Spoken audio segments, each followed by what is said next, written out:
ಶ್ರೀ ಗಣಪತಿ ಶಾರದಾ ಗುರುಭ್ಯೋ ನಮಃ. ಉತ್ತರಂ ಯತ್ ಸಮುದ್ರಸ್ಯ ಹಿಮಾದ್ರೇಶ್ಚೈವ ದಕ್ಷಿಣಂ ವರ್ಷಂ ತದ್ಭಾರತಂ ನಾಮ ಭಾರತೀಯತ್ರ ಸಂತತಿ. ಶ್ರೋತೃಗಳಿಗೆ ಶ್ರೀ ಸ್ಕಾಂದ ಮಹಾಪುರಾಣದ ಎರಡನೆಯ ವೈಷ್ಣವ ಖಂಡದ ಶ್ರೀ ವಾಸುದೇವ ಮಹಾತ್ಮ್ಯದಲ್ಲಿ ಸಾವರ್ಣಿಯ ಪ್ರಶ್ನೆ ಎಂಬ ಮೊದಲನೆಯ ಅಧ್ಯಾಯಕ್ಕೆ ಸ್ವಾಗತ. ಶೌನಕನು ಹೇಳುತ್ತಾನೆ, ಎಲೈ ಸೌತಿಯೇ, ಜೀವಿಗಳ ಶ್ರೇಯಸ್ಸಿಗಾಗಿ ನೀನು ಸಾಧನಗಳೆಂದು ಧರ್ಮ ಜ್ಞಾನ ವೈರಾಗ್ಯಗಳನ್ನು ಯೋಗ ಮೊದಲಾದವನ್ನು ನಮಗೆ ಹೇಳಿದ್ದೀಯೆ. ಬಹುವಿಧವಾದ ಇತಿಹಾಸಗಳಿಂದ ಅವೆಲ್ಲವುಗಳ ಅರ್ಥವು ನಮಗೆ ಸ್ಪಷ್ಟವಾಗಿದೆ. ಎಲೈ ಮಹಾ ಬುದ್ಧಿಶಾಲಿಯೇ, ನಾವು ನಿನ್ನಿಂದಲೇ ಅವೆಲ್ಲವನ್ನು ಆದರದಿಂದ ಕೇಳಿದ್ದೇವೆ. ಅವುಗಳೆಲ್ಲವೂ ಸಮಸ್ತ ಮನುಜರಿಗೂ ಮಾಡಲು ಬಹು ಕಷ್ಟವಾದುವೇ ಆಗಿರುವವು. ವಿಘ್ನಗಳು ಬಹು ಹೆಚ್ಚಾಗಿರುವುದರಿಂದ ಅವುಗಳ ಸಿದ್ಧಿಯೂ ಕೂಡ ದುರ್ಲಭವೇ ಸರಿ. ಧೈರ್ಯಶಾಲಿಗಳಾದ ಪುರುಷರು ಮಹತ್ತರವಾದ ಪ್ರಯತ್ನದಿಂದ ಅವನ್ನು ಸಾಧಿಸಿದರಾದರೂ ಇತರರಿಗೆ ಅವು ಬಹಳ ದೀರ್ಘಕಾಲವು ಕಳೆದ ಬಳಿಕಲೇ ಸಿದ್ಧಿಸುತ್ತವೆ. ಆದುದರಿಂದ ನೀನು ಬ್ರಾಹ್ಮಣರಲ್ಲಿ ಎಲ್ಲ ಆಶ್ರಮಗಳವರೆಗೂ ಸ್ತ್ರೀ ಶೂದ್ರಾದಿಗಳಿಗೂ ಸುಲಭವಾಗಿ ಆಚರಿಸಲು ಸಾಧ್ಯವಾಗಿರುವ ಧರ್ಮೋಪಾಯವನ್ನು ನಮಗೆ ತಿಳಿಸುವವನಾಗು. ಎಲೈ ಮಹಾಮತಿಯೇ, ಸಮಸ್ತ ಜೀವಿಗಳ ಹಿತ ಸಾಧನೆಗಾಗಿ ಯಾವ ದೇಹಿಯಾದರೂ ಸರಿಯೇ ಆ ಧರ್ಮದಲ್ಲಿ ಎಷ್ಟೇ ಸ್ವಲ್ಪವನ್ನೇ ಆದರೂ ಮಾಡಿದಲ್ಲಿ ವಿಘ್ನಗಳಿಂದ ತೊಂದರೆಗೀಡಾಗದೆ ಯಾವುದು ಮಹತ್ ಫಲವನ್ನೇ ಕೊಡುವುದೋ ಆ ಬಗೆಯ ಮೋಕ್ಷ ಸಾಧನೆಯನ್ನು ಚೆನ್ನಾಗಿ ವಿಚಾರ ಮಾಡಿ ಕೃಪೆಯಿಟ್ಟು ಹೇಳಬೇಕು. ಬಲದೇವನ, ವ್ಯಾಸಮುನಿಯ ಮತ್ತು ನಿಮ್ಮ ತಂದೆಯಾದ ಸೂತ ಪುರಾಣಿಕನ ಪ್ರಸಾದದಿಂದ ನೀನು ಎಲ್ಲವನ್ನೂ ತಿಳಿದಿದ್ದೀಯೆ. ಅದನ್ನೇ ತಿಳಿಯಲಪೇಕ್ಷಿಸುತ್ತಿರುವ ನಮಗೆ ಅದನ್ನು ತಿಳಿಯಪಡಿಸು. ಸೌತಿಯು ಹೇಳುತ್ತಾನೆ, ಎಲೈ ಶೌನಕನೇ, ಸಾವರ್ಣಿ ಮಹರ್ಷಿಯು ಕೂಡ ಇದೇ ರೀತಿಯಾಗಿ ವಿನೀತನಾಗಿ ಶಂಕರ ನಂದನನಾದ ಸ್ಕಂದ ಸ್ವಾಮಿಯನ್ನು ಪ್ರಶ್ನೆ ಮಾಡಿದನು. ಸಾವರ್ಣಿಯು ಕೇಳುತ್ತಾನೆ, ಎಲೈ ಗುಹನೆ, ನಿನ್ನಿಂದ ನಾನಾ ವಿಧಗಳಾದ ಧರ್ಮಗಳನ್ನು, ಅನೇಕ ಬಗೆಯಾದ ಸಾಂಖ್ಯ ಜ್ಞಾನವನ್ನು, ಯೋಗವೇ ಮೊದಲಾದ ಸಾಧನಗಳನ್ನು ನಾನು ಕೇಳಿ ತಿಳಿದಿದ್ದೇನೆ. ಅವುಗಳಾದರೂ ನಮ್ಮಂತಹವರಿಗೆ ಆಚರಿಸಲು ಬಹು ಕಷ್ಟತರವಾದುದೆಂದು ತಿಳಿಯುತ್ತೇನೆ. ಇತರ ಮಹಾತ್ಮರಿಗೂ ಅವು ಬಹುಕಾಲದವರೆಗೂ ಅತಿ ಕಷ್ಟದಿಂದ ನಡೆಸಿದರೆ ಮಾತ್ರ ಸಾಧ್ಯವಾಗುವಂತಹದು.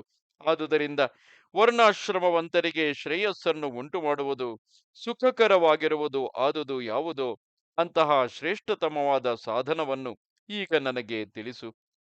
ಸೌತಿಯು ಹೇಳುತ್ತಾನೆ, ವಿಷಯಗಳನ್ನು ತಿಳಿಯಬೇಕೆಂಬ ಆಸೆಯುಳ್ಳ ಆ ಸಾವರ್ಣಿ ಮುನಿಯಿಂದ ಈ ರೀತಿಯಾಗಿ ಪ್ರಶ್ನಿಸಲ್ಪಟ್ಟ ಕಾರ್ತಿಕೇಯನಾದ ಗುಹನು ವಾಸುದೇವನನ್ನು ಹೃದಯದಲ್ಲಿ ಧ್ಯಾನಿಸುತ್ತಾ ಹೇಳತೊಡಗಿದನು. ಸ್ಕಂದನು ಹೇಳುತ್ತಾನೆ, ಎಲೈ ಬ್ರಾಹ್ಮಣನೇ, ಹೇಳುತ್ತೇನೆ ಕೇಳು. ಸರ್ವ ಜೀವಗಳಿಗೂ ಮಾಡಲು ಸುಲಭವಾಗಿರುವ ಮೋಕ್ಷ ಸಾಧನವನ್ನು ನಮ್ಮ ತಂದೆಯಿಂದ ನಾನು ಕೇಳಿ ತಿಳಿದಿದ್ದೇನೆ. ಇಷ್ಟ ಸಿದ್ಧಿಯುಂಟಾಗಬೇಕೆಂದು ಬಯಸುವ ವರ್ಣಾಶ್ರಮವಂತರಿಗೆ ದೇವತಾ ಪ್ರೀತಿಯುಂಟು ಮಾಡುವುದಕ್ಕೆ ಸಮಾನವಾದ ಬೇರೆ ಸಾಧನವು ಯಾವುದೊಂದು ಇರುವುದಿಲ್ಲ. ದೇವ ಸಂಬಂಧವಾಗಿ ಪುಣ್ಯ ಕರ್ಮವನ್ನು ಅತ್ಯಲ್ಪವಾಗಿ ಮಾಡಿದರೂ ಆ ಕರ್ಮವು ಮನುಷ್ಯರಿಗೆ ನಿರ್ವಿಘ್ನವಾಗಿ ಮಹತ್ತಾದ ಫಲವನ್ನೇ ಉಂಟು ಮಾಡುತ್ತದೆ. ದೈವ ಕರ್ಮವೇ ಆಗಲಿ, ಪಿತೃಗಳಿಗೆ ಸಂಬಂಧಿಸಿದ ಕರ್ಮವೇ ಆಗಲಿ, ಸ್ವಧರ್ಮವೇ ಆಗಲಿ, ಕಾಮ್ಯ ಕರ್ಮವೇ ಆಗಲಿ, ದೇವತೆಯ ಸಂಬಂಧದಿಂದ ತಕ್ಷಣವೇ ಇಷ್ಟಾರ್ಥ ಸಿದ್ಧಿಯನ್ನು ಉಂಟು ಮಾಡುತ್ತದೆ. ಸಾಂಖ್ಯ, ಯೋಗ, ವೈರಾಗ್ಯ ಮೊದಲಾಗಿ ದುಷ್ಕರವಾದ ಏನೇನನ್ನು ಈ ಹಿಂದೆ ಹೇಳಿದೆಯೋ ಅದು ಕೂಡ ಈ ದೈವ ಸಂಬಂಧದಿಂದಲೇ ಸುಕರವಾಗಿ ಬೇಗನೆಯೇ ಸಿದ್ಧಿಯನ್ನು ಕೊಡುತ್ತದೆ. ದೇವತಾರಾಧನೆಯಿಂದಲೇ ಬಯಸಿದುದೆಲ್ಲವೂ ಸಿದ್ಧಿಸುವುದರಿಂದ ಮಾನವರೆಲ್ಲರೂ ಯಥಾಶಕ್ತಿಯಾಗಿ ಪ್ರೀತಿಯಿಂದ ಆ ಪರಮಾತ್ಮನನ್ನೇ ಆರಾಧಿಸಬೇಕು. ಸಾವರ್ಣಿಯು ಕೇಳುತ್ತಾನೆ, ಎಲೈ ಷಣ್ಮುಖನೇ, ಪೂರ್ವದಲ್ಲಿ ನೀನು ಅನೇಕ ದೇವತೆಗಳ ವಿಷಯವನ್ನು ನನಗೆ ತಿಳಿಸಿದ್ದೀಯೆ. ಅವರನ್ನು ಆರಾಧಿಸುವ ನಾನಾ ವಿಧವಾದ ರೀತಿಗಳನ್ನು ವರ್ಣಿಸಿರುವೆ. ಅವುಗಳ ಫಲಗಳೆಲ್ಲವನ್ನು ಬೇರೆ ಬೇರೆಯಾಗಿಯೂ ತಿಳಿಯ ಹೇಳಿರುವೆ. ಸ್ವರ್ಗಾದಿಗಳನ್ನು ಪಡೆಯುವುದೇ ಅವುಗಳ ಮುಖ್ಯ ಫಲ ಅಲ್ಲದೆ ಅವು ಕಾಲದ ಹಿಡಿತಕ್ಕೆ ಸಿಕ್ಕಿರುವಂತಹವು.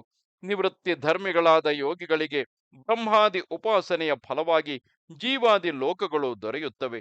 ಆ ಫಲವು ಬ್ರಹ್ಮನ ಎರಡು ಪರಾರ್ಧಗಳು ಕಳೆದ ಮೇಲೆ ನಶ್ವರವಾಗುವುದು. ದುಷ್ಕರವಾದ ಕರ್ಮಗಳನ್ನು ಬಹಳ ಕಷ್ಟಪಟ್ಟು ಸಾಧಿಸಿದರೂ ಅದರಿಂದ ನಾಶವಾಗಿ ಹೋಗುವಂತಹ ಫಲವೇ ದೊರೆಯುವುದಾದರೆ ಅದನ್ನು ಸಂಪಾದಿಸುವುದರಿಂದ ತಾನೇ ಏನು ಪ್ರಯೋಜನ? ಯಾವ ಶರೀರವು ಸ್ಥಾನ ಬಲ ಮೊದಲಾದವು ಕಾಲವು ಕಳೆದಂತೆಲ್ಲ ನಾಶವಾಗುವುದೋ ಅಂತಹ ಸ್ವರ್ಗವಾಸಿಗಳಾದ ದೇವತೆಗಳ ಉಪಾಸನೆಯು ನಮಗೆ ರುಚಿಸುವುದಿಲ್ಲವು. ಎಲೈ ಗುಹನೆ, ಯಾವನು ಸ್ವಯಂ ನಿರ್ಭಯನೋ, ಇತರರ ಭಯವನ್ನು ಪರಿಹರಿಸುವನೋ, ಸನಾತನನೋ, ಶಾಶ್ವತವಾದ ನೆಲೆಯನ್ನು ಹೊಂದಿರುವನೋ, ಅಕ್ಷಯ ಫಲವನ್ನು ನೀಡುವನೋ, ಭಕ್ತವತ್ಸಲನೋ, ಯಾರ ಪ್ರಸಾದದಿಂದ ಸರ್ವ ಮನೋರಥಗಳು ಬಹುಬೇಗನೆ ಇಲ್ಲಿಯೇ ಸಿದ್ಧಿಯಾಗುವವೋ ಆ ದೇವನನ್ನು ನಮಗೆ ತಿಳಿಸು. ಶಿಷ್ಟರಿಗೆ ಸಮ್ಮತವಾಗಿಯೂ ಸುಕರವಾಗಿಯೂ ಇರುವ ಆ ದೇವನ ಆರಾಧನದ ರೀತಿಯನ್ನು ಎಲ್ಲವನ್ನೂ ವಿಶೇಷವಾಗಿ ನನಗೆ ತಿಳಿಸು. ಇದನ್ನು ನಾನು ನಿನ್ನಿಂದ ಸಮಗ್ರವಾಗಿ ತಿಳಿಯ ಬಯಸುತ್ತಿದ್ದೇನೆ. ಸೌತಿಯು ಹೇಳುತ್ತಾನೆ. ಈ ರೀತಿಯಾಗಿ ಆ ಮಹರ್ಷಿಯಿಂದ ಪ್ರಶ್ನಿಸಲ್ಪಟ್ಟ ಭಗವಂತನಾದ ಆ ಗುಹನು ಸುಪ್ರಸನ್ನನಾಗಿ ಉದಾರ ಬುದ್ಧಿಯಾದ ಆತನನ್ನು ಮನ್ನಿಸಿ ಹೀಗೆ ನುಡಿದನು.